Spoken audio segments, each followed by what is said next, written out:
Hey everybody, good afternoon. Welcome. Weekly brokerage Zoom call.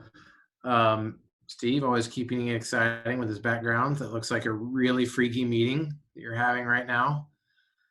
I have asked, as always, we like to start out hearing from an agent and just kind of what their experience has been like recently. And Allie Denton's going to share. I think Allie has a unique perspective from some of us in that this is kind of the only real estate market that Allie knows, right? Her timing in getting her license was fantastic. She entered right at the right time.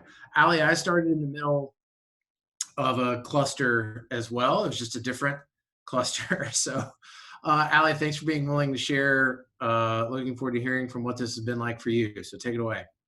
Yeah, thanks for having me. Yeah, I feel like this is one of those things I'm going to look back on 20 years from now and be like, oh yeah, that happened. Like, great time to change careers. I got my license and started at Platt. I think it was 2 weeks exactly before everything kind of shut down for COVID. And that was super jarring because the weeks even leading up to that, in those first 2 weeks, I was kind of going full throttle in terms of face-to-face meetings with people, and just trying to put in FaceTime at the office. I was trying to get to Platt every day, meet with my team, meet with other agents, and just meet anybody and everybody I could with coffee or lunch or drinks, all of that. So things felt really jarring when everything shut down. I'll also mention I was pretty excited about using open houses as a lead gen activity for me. I think I got in one open house before COVID shut down and found a motivated buyer that same day, went all the way up to putting an offer in on a home with that buyer pretty quickly. So I was feeling pretty good about my start. And then it was the night that I think Trump declared a national emergency or a national disaster. And we were getting ready to counter offer, and the buyer emailed me back and was like, sorry. He flew back to California the next day. So I was like, all right, cool, this is happening. So things kind of shut down for me after that. Things went a little bit dark. I was still moving forward with, kind of my plan as usual in terms of trying to be intentional with outreach, sending people handwritten cards, trying to hop on the phone. But it was a little bit tough because I was hearing from more experienced agents, like, things are still moving forward as usual. People had clients they were continuing to serve. And I was kind of like, well, what do you do if you don't have clients? But fast forward, 4, 5, 6 weeks later, I've started to get pretty busy, knock on wood. I've managed to secure my first listing in this amount of time. I have another listing coming up. That buyer I met at the open house is now actually pending on a property. So he re-entered the market. And I'm working with a few active buyers that have kind of come up. So I think the biggest things for me that helped kind of push me through those few weeks where I was like, okay, maybe my start is going to be a lot slower than I originally anticipated, were a few things. I think on one of these first calls we had, I think Mark suggested that everyone try to prioritize every single day some sort of personal development activity and making an intentional connection. And so I've literally been tracking those things every single day in my pen and paper planner, because I'm still a handwritten planner person. I've been prioritizing those things and some other things and just trying to be really intentional about tracking my habits. And I think maybe that's going to be the biggest thing for me post-COVID, is that I feel like this time of slowing down and working from home has been a huge opportunity in terms of habit building, and maybe like creating some new systems or habits for lead gen that would have taken me a little longer to get really consistent about. The other two big things I wanted to mention that I've spent a lot of my time on is I built a website for myself, which was something that had been on my list, but maybe wasn't as high of a priority. But once I kind of realized, okay, it looks like I'm going to have a couple weeks here where I can't meet with people face to face. If I have a client, it's going to be a while before they start getting going. So I've tried to kind of set myself up to have an online and digital marketing system that will help me in the long run. So the website's kind of more of a long game play. And then the last thing I wanted to mention that has really been helpful for me is social media. So I've tried to post something on social media almost every day for the past couple months, and have just been really trying to be active and engage with people who seem like are interested in what I'm doing. And I think it's working. All of my clients and leads right now, with the exception of the one from an open house, have been social media leads. So to me, that says I'm kind of doing the right things on social media, and I'm excited to keep building that as I get more experience and keep growing my business. And for those of you who don't know me, which is most of you, I think my background is in marketing and writing and a little bit of social media. So those were kind of the things that I would say were more familiar to me going into real estate. So I thought, okay, real estate's new to me. I'm still learning every single day, but I know marketing. I understand social media and digital marketing. So how can I use what I know and what I'm comfortable with to begin to gain some traction in my business during this weird time? I guess the last thing I'll say is just on a personal note, I feel like I'm really enjoying my job right now, and I'm honestly having a lot of fun, and waking up every day super motivated and excited to get to work. And so I feel like if I'm feeling that way now during a pandemic, I can't wait for this to be over, and I feel like it'll just be even better. Yeah, that's all I got. Allie, that's so good. Thank you so much for sharing. Of course. Yeah, thank you. I think you gave a couple really great examples of the power of mindset. right? To say, okay, I was planning on open houses. We're gonna have to hit pause on that, but your mindset shifted very quickly away from I can't do open houses to okay, what does online presence look like, and how can I, be really intentional with my sphere? And that's really great. Yeah, thanks for sharing that. Um, so Megan, yeah, there you are, Megan. Megan's going to lead us in a conversation here in a little bit about, well, not really about shift. So just to heads up, the next two tactics in the shift book, I said a couple weeks ago that I think they're absolutely worth reading, but about foreclosures and short sales, they're not super applicable right now. So we gave Megan a little bit of a kind of a blank check on what she wanted to chat about. And so we're going to get to that here at about 3:45. But until we do, I'm actually going to, it's kind of funny that this would have been the week that on the shift book, we would have been talking about foreclosures and short sales because I want to take a look at a couple data points. This is a little bit different than what we looked at last week. And the irony here is that what's going on in our marketplace is kind of the opposite of what Gary Keller was writing about in these particular tactics, because we're very much on the other end of the spectrum in terms of what our inventory is doing right now. And I want to start by, I'm going to share my screen in a moment. Anybody chime in on the chat if you happen to read the IBJ article that came out today that mentions the housing market. So jump in and chime in if you've read that.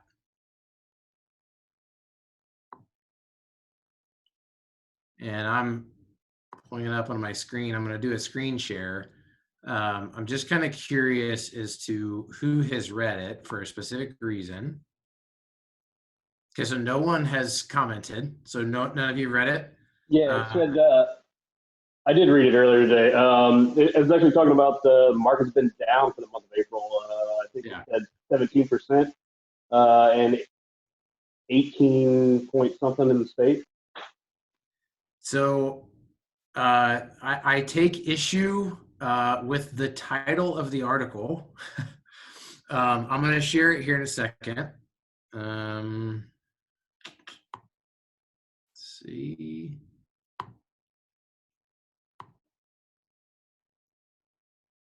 Okay, can you read? Everybody can see that? So the I get the like daily IBJ emails, and the link in the email that the IBJ sent out actually used the word plummet in the title. Area home sales plummet. That was the link that you click on. And then you come to the article itself. Area existing home sales sank 16.8% in April amid pandemic limitations. Now, I'm not accusing the IBJ of bad information. I think that in an industry where IBJ, right, they're doing what they should do. How does IBJ make money? IBJ makes money if I click on the link, right? IBJ makes money if anybody clicks on the link. That's how they do it. This is a factual statement.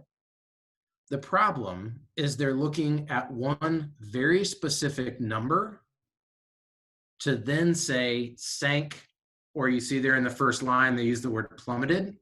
So sales of existing single family homes plummeted 16.8% in central Indiana in April. Well, what they're talking about is transaction count. So April of 2019 to April of 2020, transaction count was down essentially 17% in central Indiana, okay? So it's not an inaccurate number. They got the number from MIBOR. The data's right. What else matters about a real estate market? So what does a consumer think of first when they think of the housing market? Someone may have answered via chat, and I need to figure out how I can see the chat and share my screen, which I'm not sure I can do this somehow. Property values. Yes. Thank you, Spencer. I think that was Spencer. I could just tell by your voice. That really warms my heart that you can tell it's me by my voice. Yep. Good. Spencer's exactly right. Most members of the public, most consumers would care way more about property value than they do transaction count, right? Most homeowners, I mean, realtors care a lot about transaction count because that's how we get paid. But consumers care much more about property value than transaction count. So I appreciate that Shelly, our CEO of MyBor, it is 1, 2, 3, 4, 5, 6, 7, 8 paragraphs down. So here, this paragraph, you can see me highlighting that. Read this with me. MyBor CEO, Shelly Specchio. I'm actually not sure how Shelly's last name is pronounced. Sorry, Shelly. Specchio. Thank you, Rosie. MyBor CEO, Shelly Specchio, said she saw bright spots amid the pandemic. Sellers fetched record amounts for their homes and received an average of 98.3% of their asking price, near an all-time high.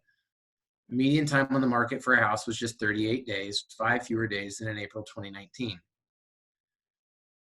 8 paragraphs into an article that used the words sales sank amid pandemic and plummeted in the first line is relatively hidden the fact that April of 2020 set a record for Central Indiana average home sale price.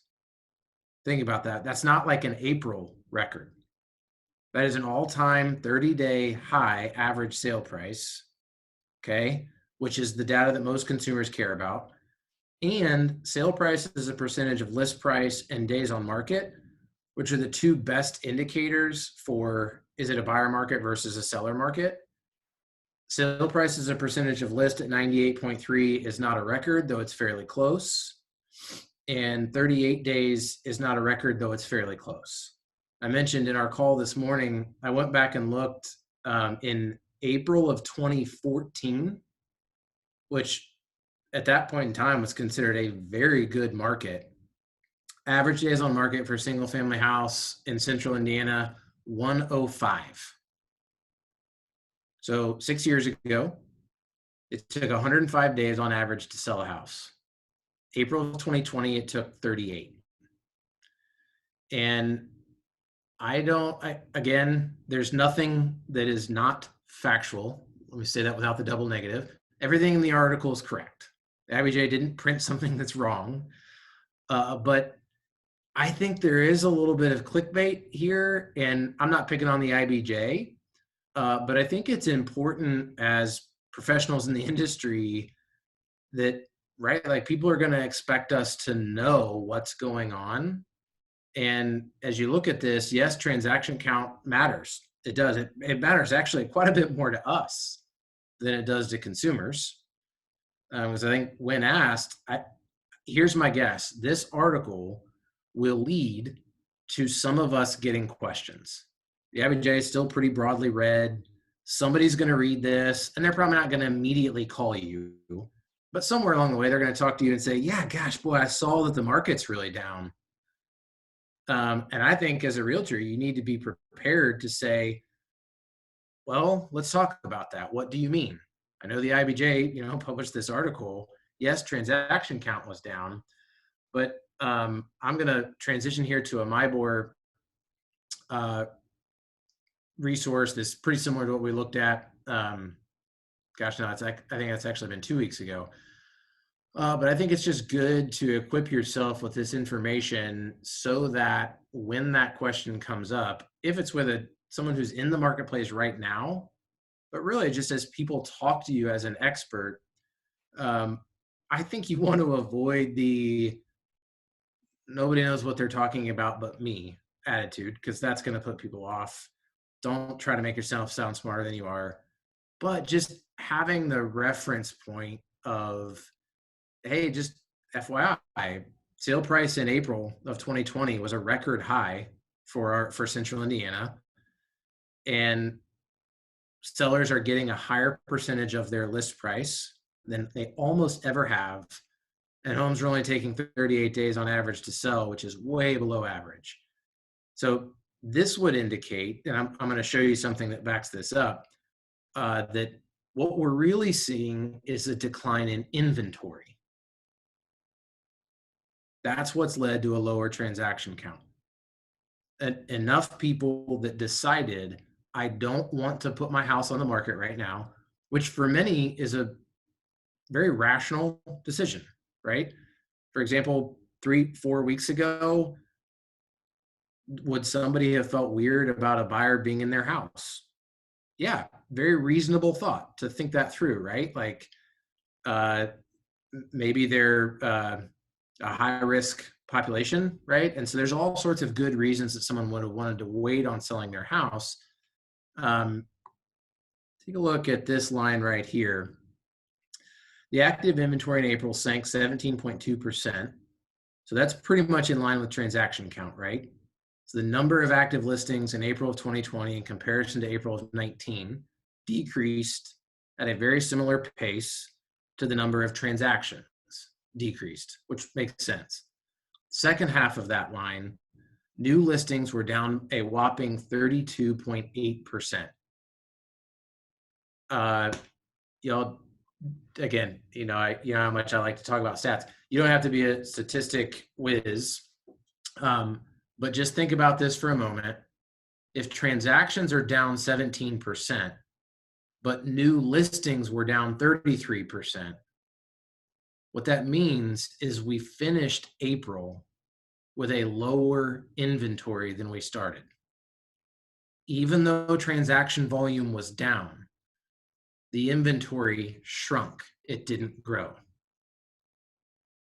So I'm going to let that sit for a second. The reason a consumer cares about transaction count has more to do with inventory than it does actually transaction count.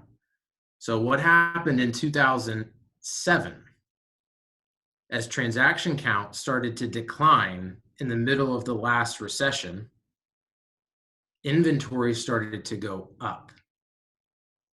And inventory got really high. Probably peaked in, I'm going to guess, late 2008 or early 2009. Inventory got so high that it was difficult to sell a house. If you had to sell a house, it was a very difficult time to sell a house.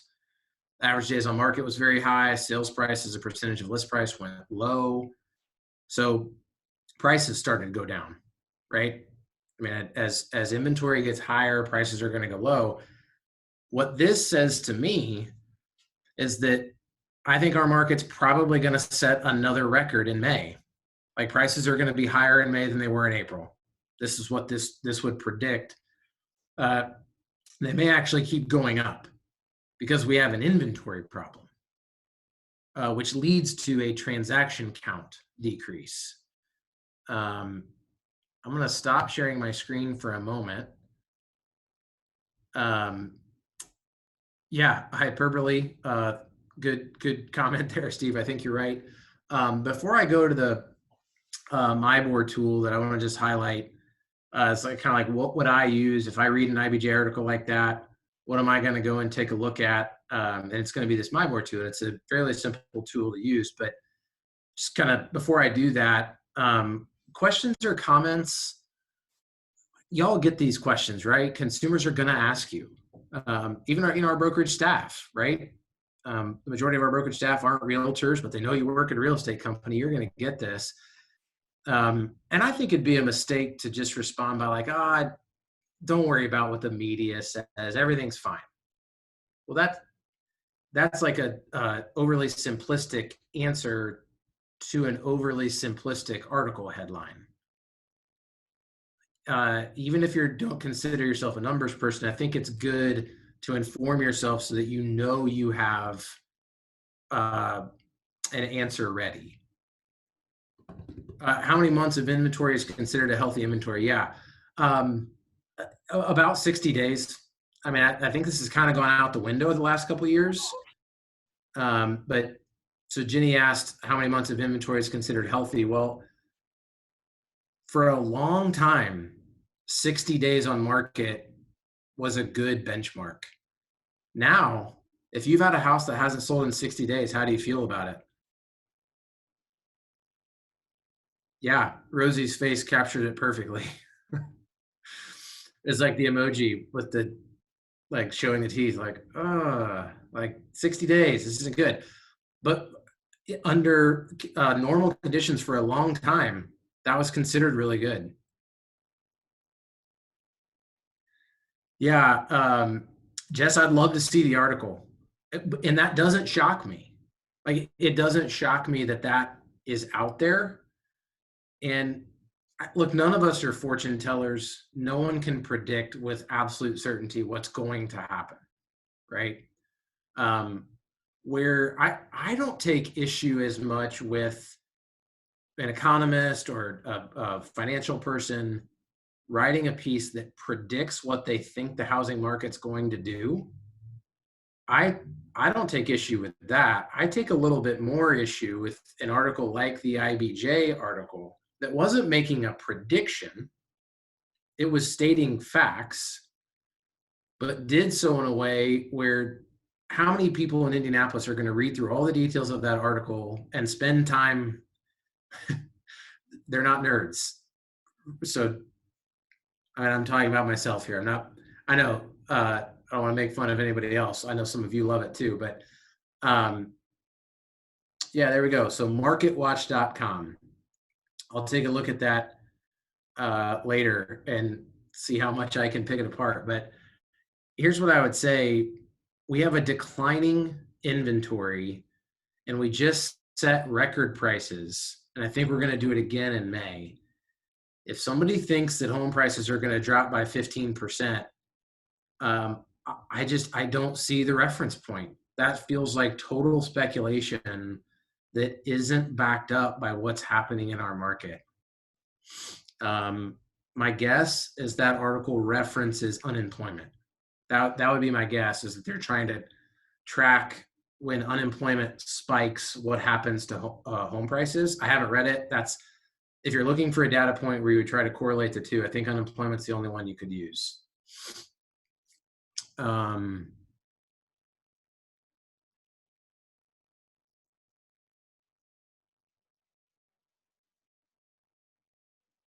Steve, is that from that article? Must be. So I want to share my screen again.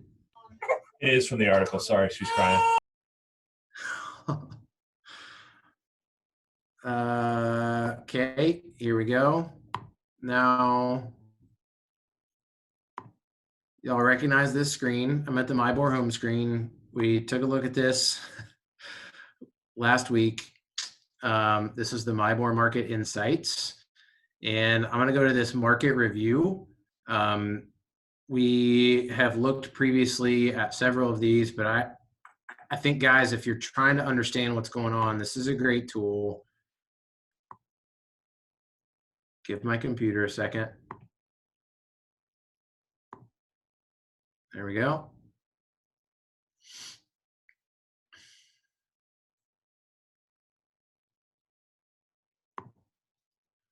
So here in one page, I think this gives a very helpful picture of what's happening right now in comparison to a year ago.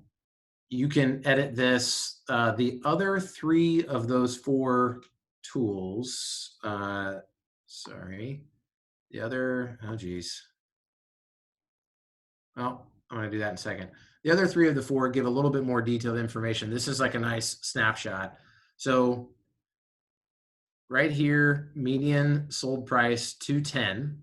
That is the highest median sale price Central Indiana has ever had for a 30-day period. You can see that that is higher than we have experienced since last year and is notably higher. A 12% jump in median sale price year over year. It's a really big jump. Units sold, this is what that IBJ article is referencing, transaction volume down 16.8%, okay? Where I would go if someone's asking me about this, I would say, well, like, tell me what your interest is. Kind of what specifically are you looking for? Or why do you want to know? What's behind the question? Not to put them on the defense, but just so that you could know, like, what is it that would be of value for me to share with you? And my guess is they're not going to say transaction volume. They really don't care about this number. They're probably a little bit concerned about this one. And if they're about to enter the marketplace, they're really concerned about days on market and sale price as a percentage of list. So this days on market, 38 days, is 11% faster than homes were selling last April. April typically is a fast sales time. We know that, hot spring market. But this spring market was even quicker than last spring. This is also a record, by the way, dollar per square foot. $100, $120 a square foot on average for Central Indiana is a 1 month record. New listings way down. And so if I'm a seller, if I'm a potential seller, and I'm looking at this information, what am I thinking? I'm thinking, wow, there may not ever be a better time for me to list my house. Record price, record dollar per square foot, low days on market, high percentage of list price, and my competition is shrinking. The number of new listings that hit the market in April compared to last year went down by a third. I'm not suggesting that any seller is like looking at this like a, I don't know, I'm picturing like Dr. Evil from the Austin Powers movies. Like, nobody's celebrating the bad circumstances that our culture has facing it. But just in terms of the housing market, don't let somebody make a decision off of an IBJ headline, right? Like, dig into this, or if you're not sure, talk to a team member or your team lead or a coworker or a staff person. Like, ask to get information to dispel kind of this unintentional myth that's created about, just using the word plummet, right? I hear plummet, and I think most people are thinking sale price.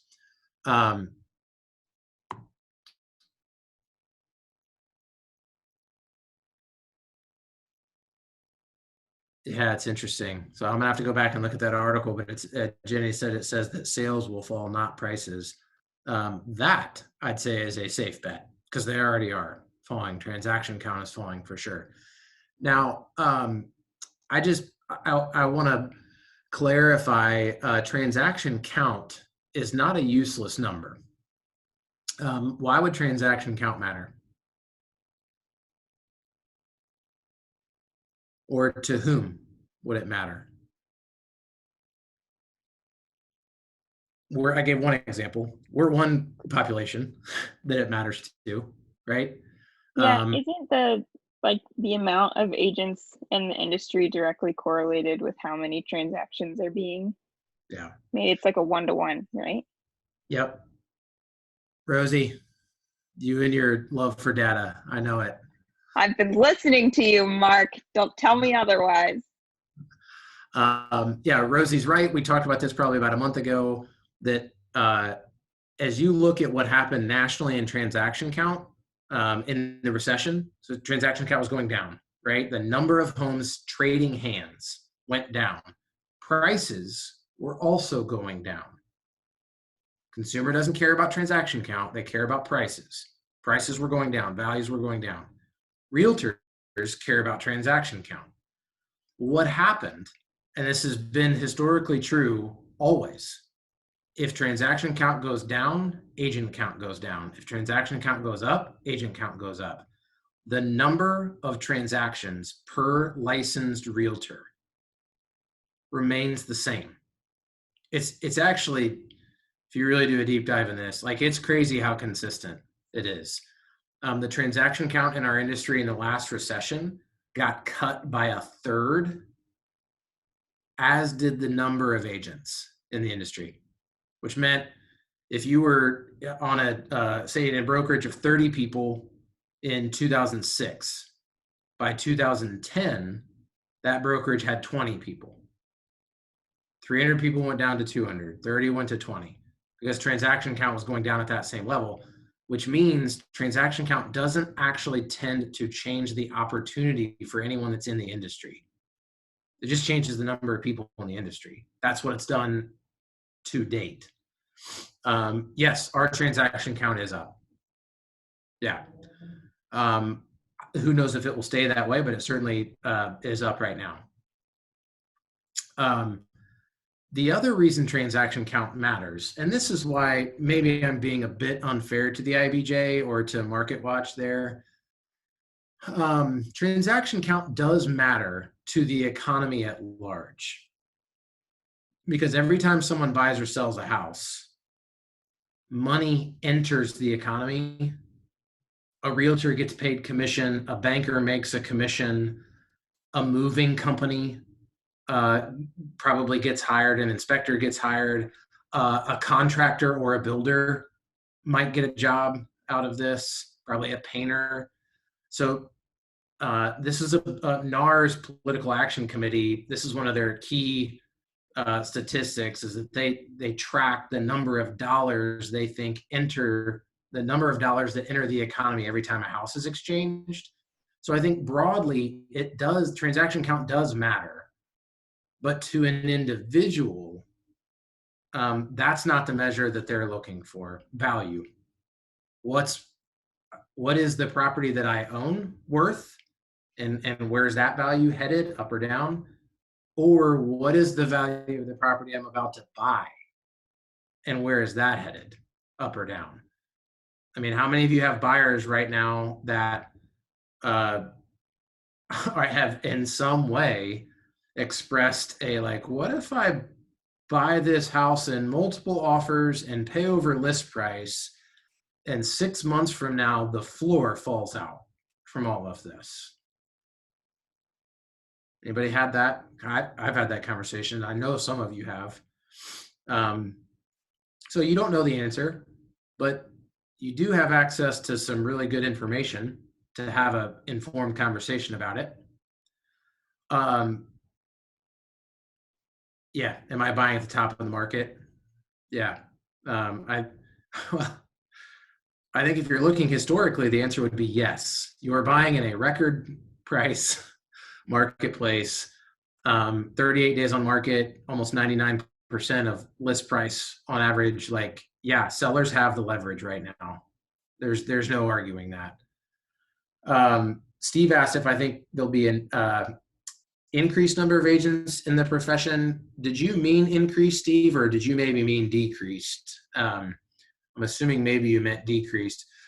Yes, I think that license count is due to go down. It's been going up for 10 years, or maybe 8 or 9 years, not quite 10. I think it hit its low in like 2011 or 2012, and it's been steadily going up locally and nationally. I actually talked to Shelly, the CEO of MIBOR, about this. I think this is kind of an interesting thing for MIBOR. Think about how MIBOR's revenue works. Their revenue doesn't work off of transaction count directly. It works off of agent count.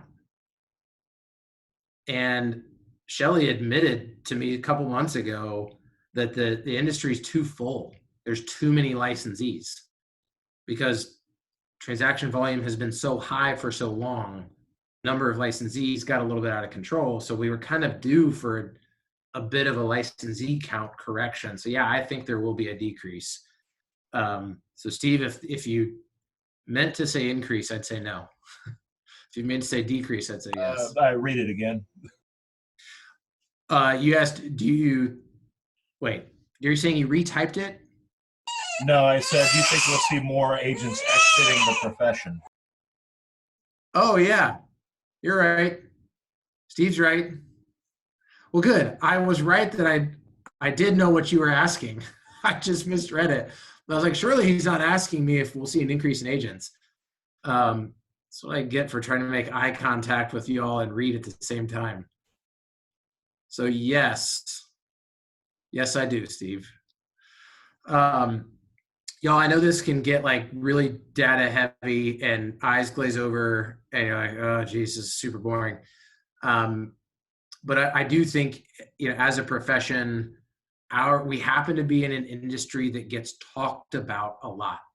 How often does the IBJ or the Indy Star publish some sort of piece about the housing market?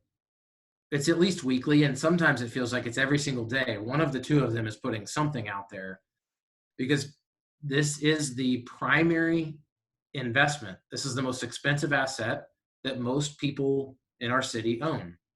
And so they care a lot about it, as they should.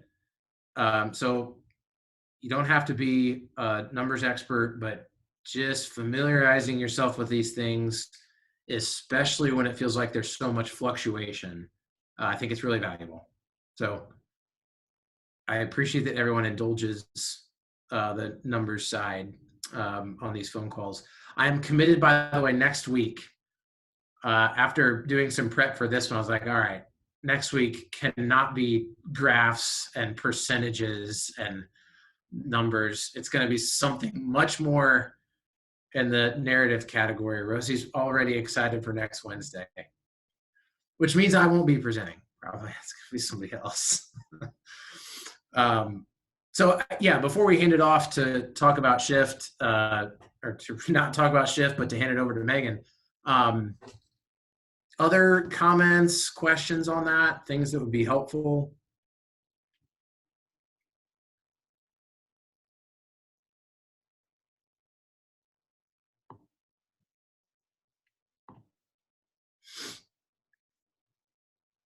Awesome. Well, I would say, I said this earlier, I'll say it again. I think this is an example of, if you don't feel like you have the tools, be that just the experience of looking at numbers like this, maybe it's an education, maybe it's just confidence, great opportunity to lean on your brokerage. I will happily volunteer myself for this. Rex would as well. I think you have some great resources. You can certainly talk to Jess Martin. I could probably take this one off of Jess's plate. I know y'all talk to Jess enough about transactions. But take the chance to talk to somebody else to say, hey, here's something I'm looking at. Do you think this is a fair interpretation of this? But yeah, take advantage of having a lot of coworkers and get their take on this. If nothing else, it's probably going to affirm what you already knew to be the case, but just increase your confidence level in being able to talk about it with a consumer. So nothing else. Let's do 5-minute break at about 3:50. Megan, it's all yours.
Hey guys, I'm gonna go ahead and hop in and get started. So I actually, I actually am gonna talk a little bit about Tactic 12 and Chef.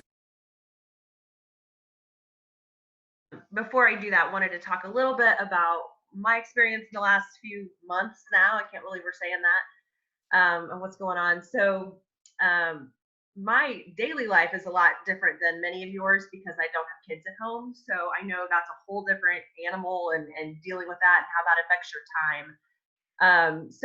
But I would say I'm kind of riding the roller coaster like a lot of people. I have days that are super productive and days that it's a little harder to focus and concentrate and be motivated. So just trying to be as consistent as possible with routines, I think has helped some. The busier I am, the better I do, but that's probably true in any market. So as far as transactions go and what's going on in business, I just wanted to share something pretty specific. I've had 2 new listings in the past 5-6 weeks, both at that sweet spot under 175,000.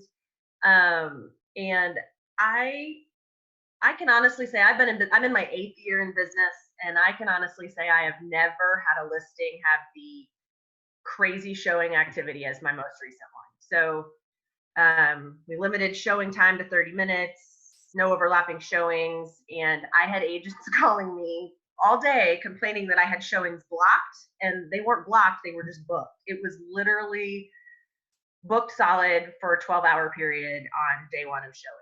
If there was a 15-minute gap, it didn't matter. Somebody would grab that for a 15-minute showing. Had a fair amount of showings cancel, which is weird in this situation, but it didn't matter because somebody just immediately would grab that time. My seller had to be out of his house for 12 hours with very limited places to go. So like it was just crazy. We've heard stories like this before, I know, in the last few weeks. We didn't get everybody in that wanted to see that house. We had 6 offers by the end of the day, and just shut it down. Like at some point, how many offers do you need? None of those offers were list price. They were all over list. I don't know how many, 3 or 4 escalation clauses. So just nuts. That said, both of those listings have sold well over list and both have appraised. So I think that's encouraging. Yes, I got beer for life. Now we just need that bar to stay open post-pandemic. But yeah, that was one of my better negotiating points. Like I said, appraisals have come back good, which I think has been really encouraging, and talk a little bit about that again in a minute. But I was a little nervous on both of those, and so was happy to see that appraisers are appreciating what's sort of happening out there. I'm having a really hard time getting COVID releases. I don't know if you guys are, or how that's going. I'm finding it almost impossible. So I would love if somebody has a great suggestion for how to get buyers agents to actually submit those. Throw it in the chat or unmute yourself, because I don't know. I personally am having a hard time getting those. And then I kind of realized that I've shown houses without sending them too. So like I'm not perfect by any means. It's just one more step that I think people aren't thinking of. I personally, I hate not going to closings. It's been hard for me. And I think I've been thinking about why a lot. It's not like we contribute that much to closing, but I think it has to do with closure. And like, that's when the transaction ends. And that just seems to be missing when we're not at that table with them. So I've been trying to do more post-closing follow-up, more than I would normally, like contacting them more times in those first few weeks, just to kind of connect with them and make sure they're good and they don't feel like I just sent them to closing and off into homeownership. And working on sort of planning little mini celebration get-togethers, taking them to lunch, whatever, when we're able, if we're ever able. Rosie, I'm talking about, there's a form that buyers are supposed to sign now before they go into a home, basically saying that they understand the risk and that if they've been exposed, they won't go. And I don't know what all it says. That's terrible.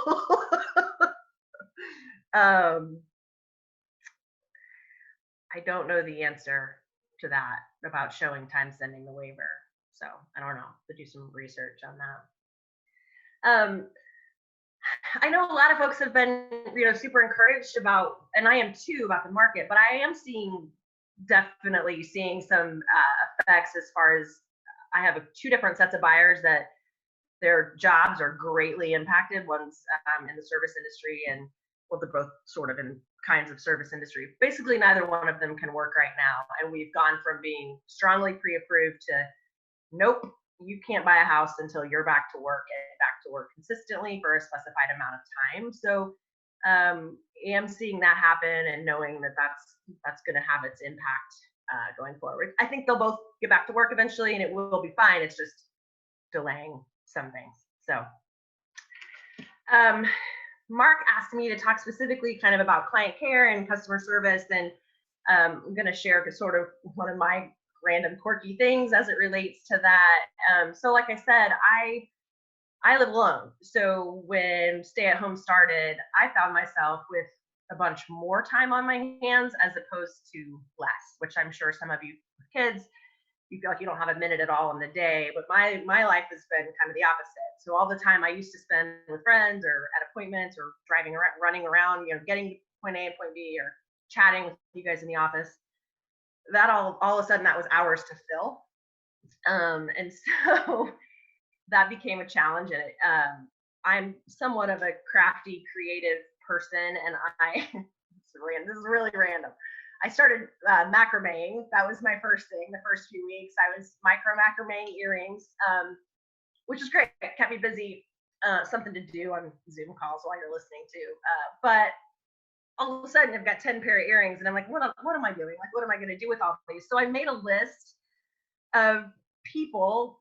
Some are friends, some are clients, just people in my life that might appreciate getting a random surprise for absolutely no reason in the mail, and shipped some fun packages. And again, it was affordable. It was just random and unexpected. When the cloth mask thing came out, became a thing, I started sewing masks, and I was shipping those unsolicited. I just thought everybody needed them, so I was Becky Homecki shipping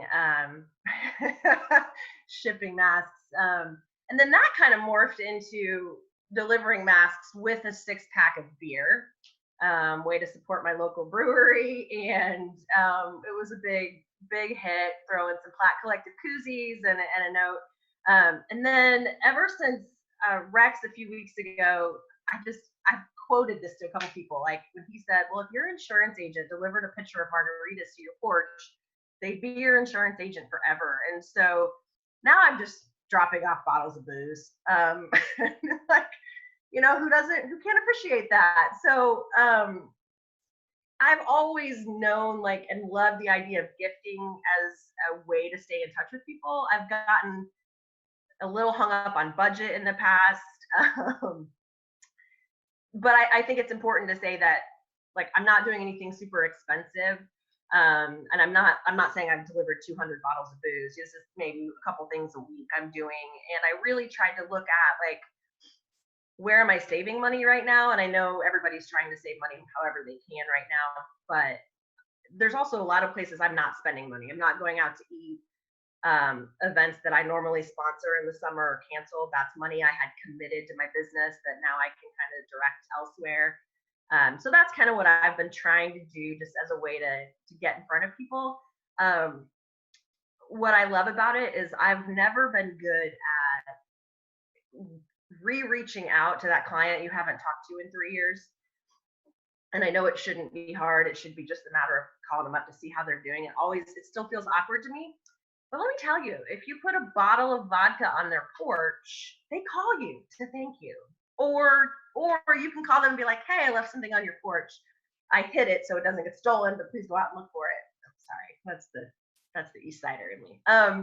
So that's been really helpful as a way to kind of reconnect with people that I haven't talked to in a long time. So I don't know, like I said, I have more hours on my hands right now than less.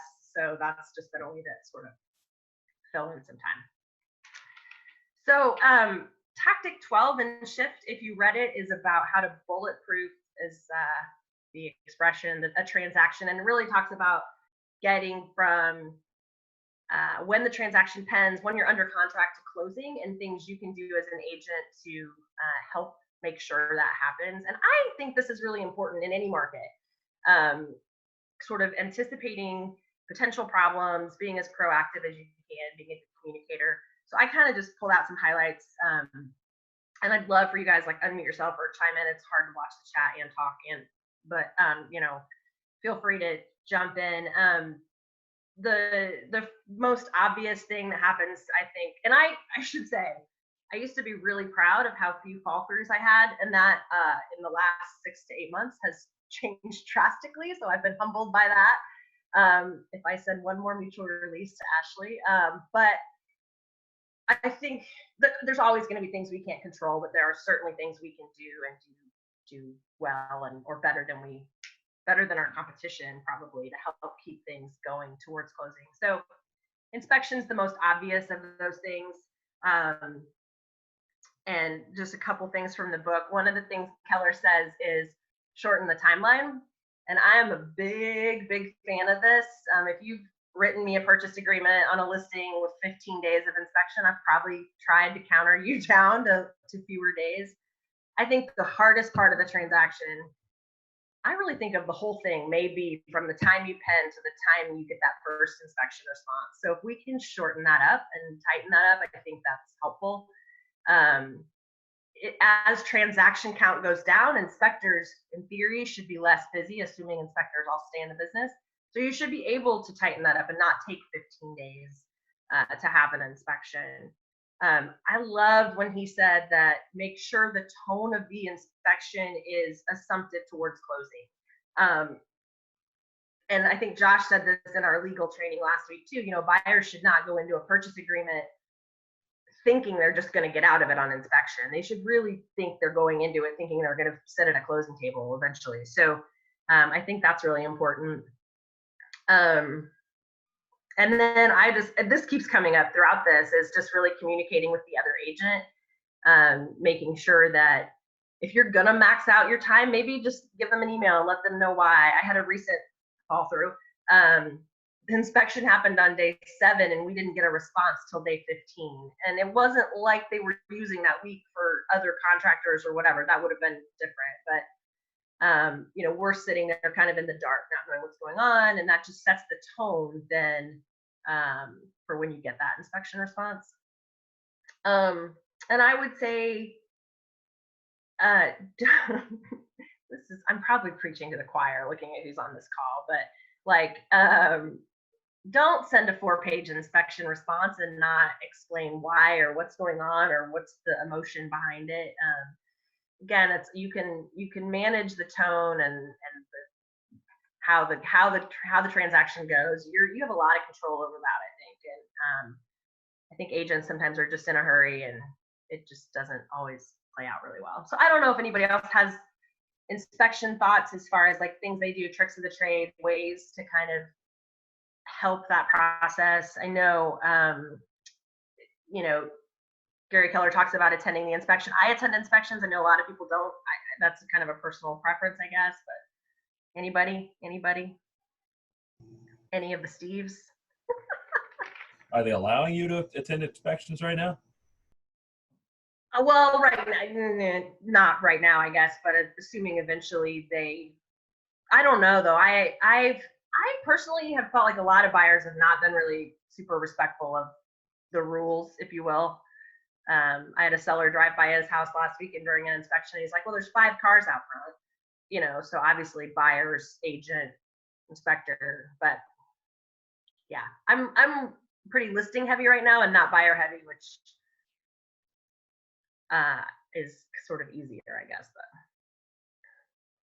yeah, in a couple of weeks, I haven't had in several weeks, I haven't had a single inspection that my buyers or myself could attend. Yeah. Okay, so maybe that's a moot point right now, but the other thing is appraisals, and obviously that's always the second hurdle. I have a funny story with my 2, both just sold over list. You know, we've talked a lot about preparing packets for appraisers, and Well, I thought I priced those houses just right, and I sat down to prepare a packet for appraisers, and I honestly couldn't find comps to justify my selling prices over list. So that'll cause some anxiety for you. But what I did was I focused more on talking about the showing activity, the how many offers, the fact that we didn't take the highest offer, how many escalation clauses, and focused really on updates and improvements to those houses. I feel like personally it's poor form to send them a comp that's clearly not a great comp. It just looks like you're trying to sway them.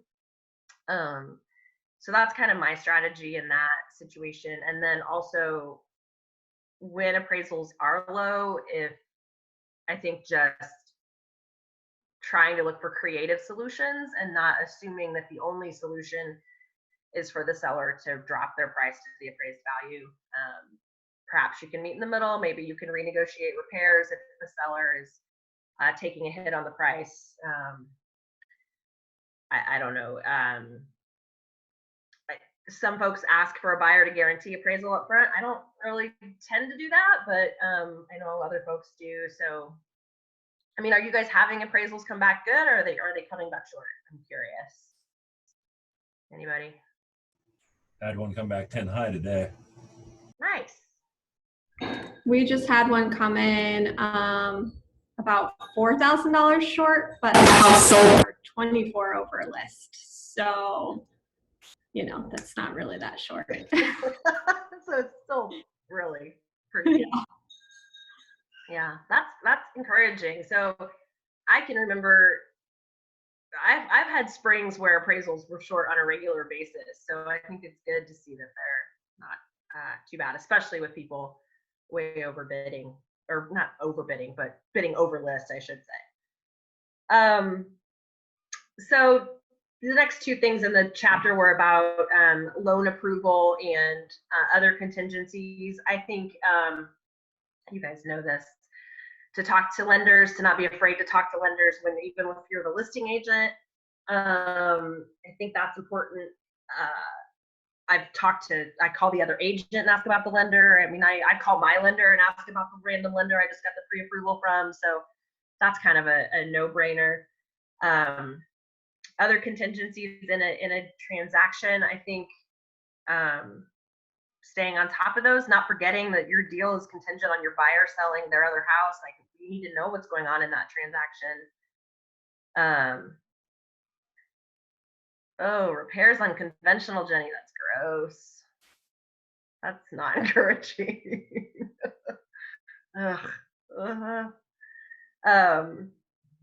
Yeah, that just makes me kind of sad. But one of I think the best points in this chapter is talks about how you can help the transaction as it relates to how you work with the other agent on the other side of the table. And I don't think we talk about this enough. We talk about it a lot at Platt, but I still think there's always room for more. So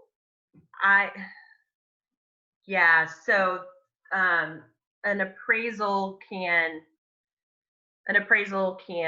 Rosie's asking if I can translate about repairs on a conventional loan. An appraiser can require repair conditions be met before closing, but it's typical on an FHA loan or a VA loan, not typical on a conventional loan. And you can't negotiate, like they just have to be done before closing. Exactly. Rosie's like her own emoji today. I actually on that one had the seller disclosed that there was high radon from a previous transaction. So the appraiser said, okay, since you disclosed the radon, you have to mitigate prior to, as a condition of the appraisal. Oh, that's even worse. I know, he got into the SD and called out a disclosure and made it a condition of the appraisal. I've never seen that. I have been advising agents on my team, and I've been doing this for a while, but when we go under contract, we automatically remove all the disclosures from the listing. We take those attachments down. What do you do about the seller's disclosure if there's something on there? I remove the seller's disclosure from the listing. So we just take that attachment off, and we make sure that when we're sending over docs and a purchase agreement, we're not sending the seller's disclosure to the lender, we're sending it to the title company in a separate email.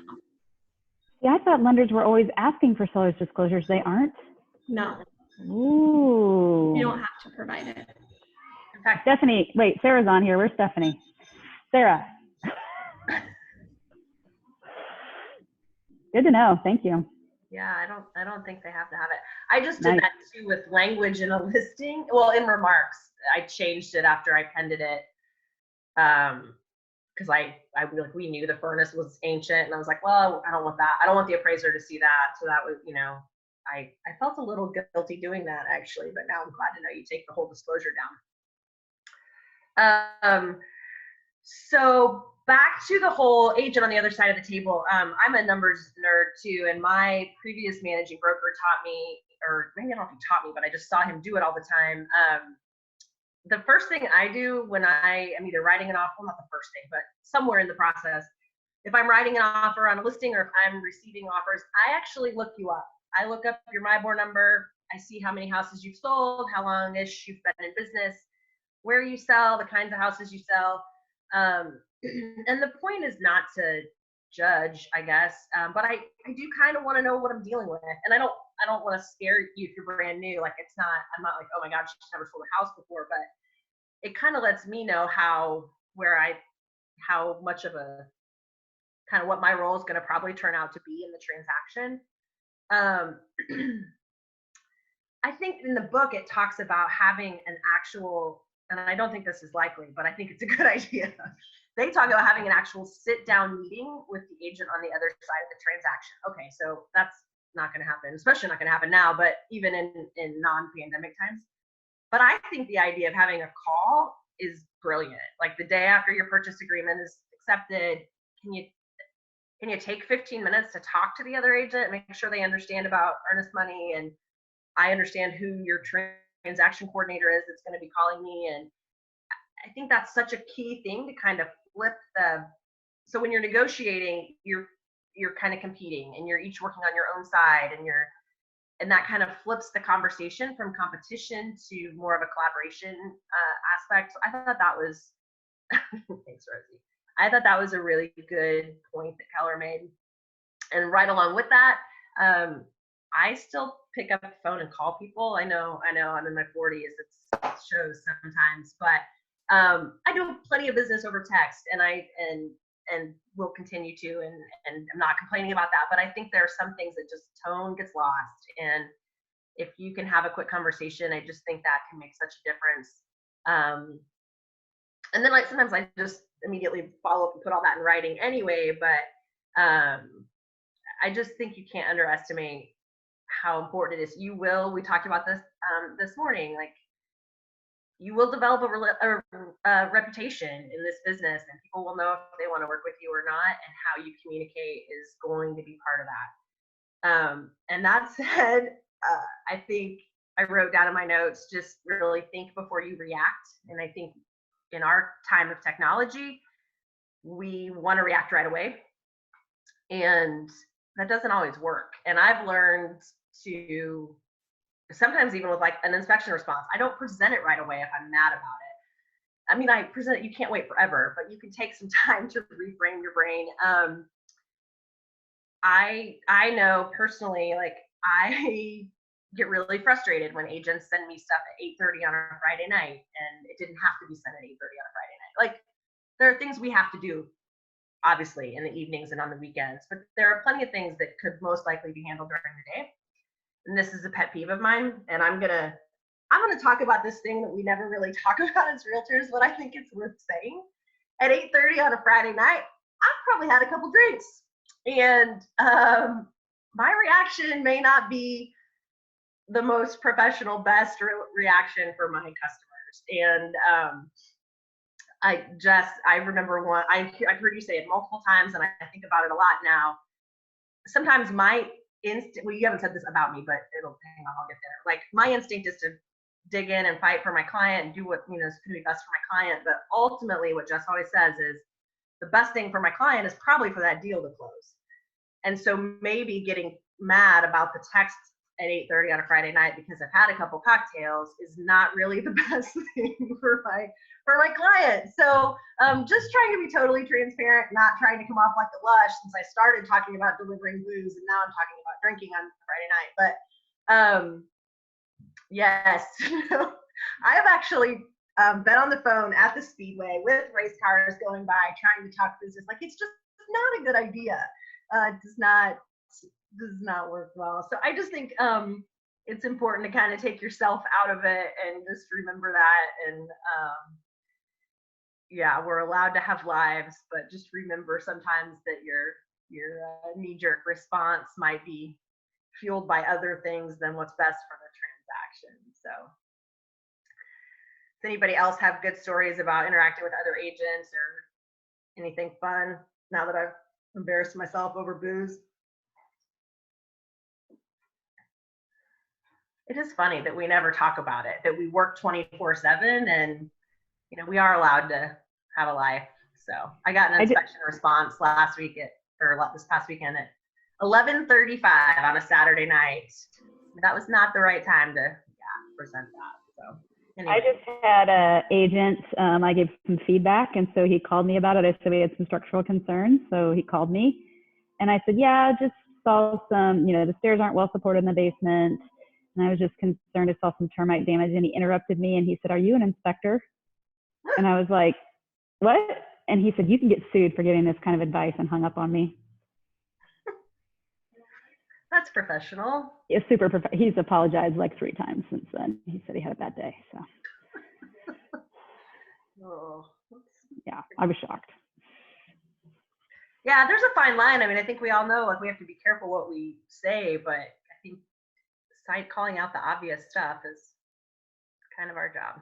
So I was just having a really good conversation with an agent the other day about sometimes those harder transactions, how they end up, when you get to the finish line, feeling like the best transactions if you went about it in a way that was really collaborative with the other agent on the other side. And he had an experience where it was really hard. And so what he decided to do was continually have great communication with the other agent and always call them rather than text. And he really got to know that agent. And by the end, they were working really well together and they were able to close the transaction. Same thing with like low appraisals. With the one we had come in this week, the other agent and our agent both wanted to do rebuttals. So I suggested like they collaborate on that and do it together. And usually those types of transactions end up being like super rewarding if you're working alongside someone, rather than say like, oh my gosh, like we need this to go our way. Let's like get it to go the way of the clients. Like they both want to sell or buy the house, whichever side they're on. So those can be really like fun opportunities. It's a little more work for us, yes, but we're kind of learning and working with another person, so it can be fun. Well, and I think in that situation, it's pretty hard to rebut an appraisal and get the results you want, but an appraiser, I would think, is going to be way more likely maybe to listen or take it seriously if both parties, not just the seller, are appealing it. So it's a great example. The next thing talks about deadlines, and I just have kind of along the lines of how you interact with other agents. I'm like, I don't know, maybe I'm way too picky about this, but like when there's a deadline, I would just never assume that the other side is going to automatically extend that deadline. And I had a situation last week where an inspection response deadline was Friday. And about a week before that, they just scheduled the inspection for the day after the deadline. So like I could have been a jerk and just let it go. But I immediately texted him. I was like, hey, why are you scheduling the inspection for the day after the deadline? And the response was, oh yeah, we need an amendment for an extension. So like just the tone of it immediately puts my back up. This is, again, maybe I'm being way too picky, but I think asking, like proactively asking for the extension before you just schedule the inspection after the deadline would have gone over a lot better with me personally. So just kind of being conscious of that those deadlines, everybody's waiting for those deadlines and watching those deadlines, and they do matter and they do mean something. So I don't know. Does anybody else have anything else about stuff during the transaction that is helpful? No. Well, I just there's one more real quick thing about just communication in general, and this really resonated with me in the book. We do this every day. We know we do this every day. We know our people don't do this every day. I think just even when a transaction's going well, it's important that you're checking in with your people and making sure they know it's going well. Because there's always a period in a transaction where all of a sudden it's kind of quiet. You don't have to talk to them about much. And I think sometimes, Keller talks about in the absence of your reassurance, that may be when they start to worry.